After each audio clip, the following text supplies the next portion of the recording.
আসসালামু আলাইকুম, hello everyone, welcome back with another video. This is Mamun, I M A content creator as well as English trainer.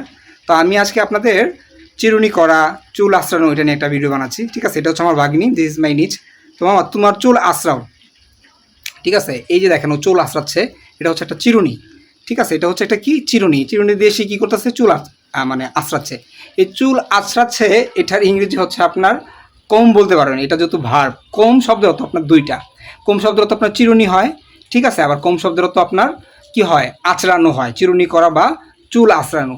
তাহলে এই যে কম, এটা হচ্ছে যদি আপনি ভার্ব কাজ দেখাতে চান, তাহলে এটা অর্থ, এটা হচ্ছে আপনার চারভাবে এটা আপনার মানে ফর্মটা বের করতে হবে। কীভাবে? কম্ব, কম্ড, কম্ড, কম্বিং, কমস। ঠিক আছে।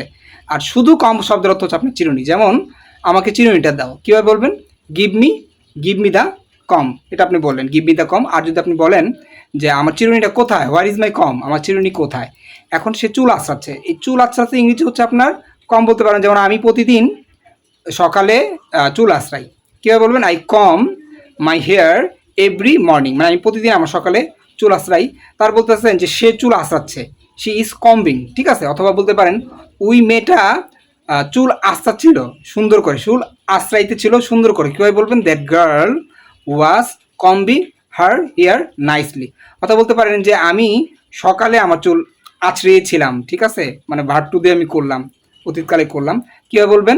I combed my hair early in the morning, অথবা ইন দ্য মর্নিং।